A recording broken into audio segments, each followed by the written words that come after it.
I got to admit, this kind of reminds me of something from my past.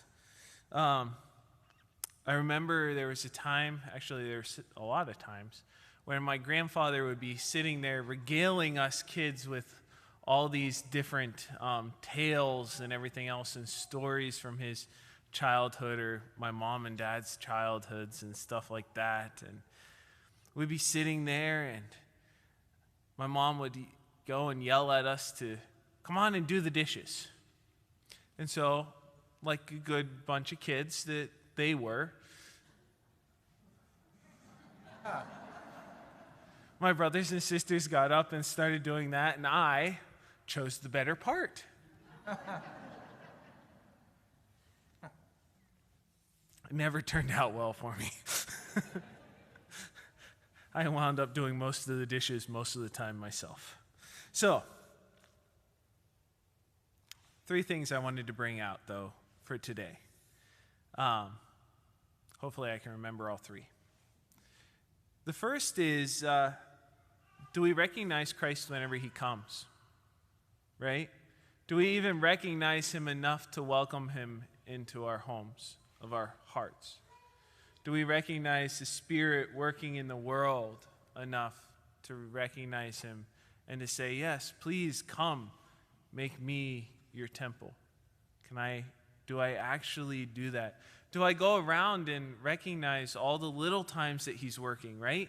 And we're not just always talking about the big things. It can be something as small as a really beautiful day, or getting rain when we need the rain, or a multitude of other things like that, beautiful sets of flowers or things like that, the whole way up to recognizing that sometimes when my friend comes to me needing advice or help or has this huge problem and these words just come out, and I really wanted to give them the good words, but man, they were way better than I could have ever come up with on my own.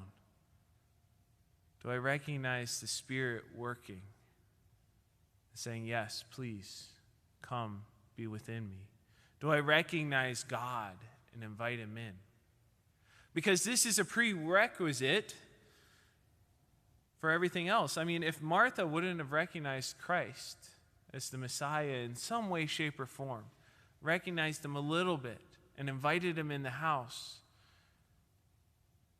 Mary would have never gotten to sit at his feet and to learn all that he was teaching.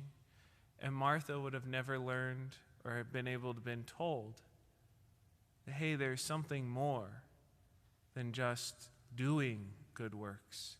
Sometimes what we're called to do is to be with God in prayer. It all starts with inviting him into our lives. That's the first thing. Right? Abraham did the same thing. The second is, do we do? Which one of the 2 sisters are we? More often than not. More often than not, I tend to find myself being a Martha.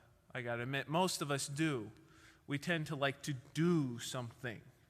It's part of our makeup, I think. Especially, for me, I'm German. I like to do stuff. Give me a task, I check it off, I got it done, we're good. It's a lot harder for me to calm down, sit down, and go to someone else's schedule all the time, or to learn to just sit there and listen as well. And yet that's what we're called to do, really. If we want to know what we should be doing, how we're supposed to be a Martha in the world, we need to first be a Mary and sit at the feet of Christ and learn from him. Learn how we are to love, what we are to do, things like that. And you just got lucky, I forgot the third. So, as I said at the beginning, remember those 2 things that I was going to talk about. Remember to welcome God into your life. And remember to be the Mary so that you can do the Martha whenever the time comes.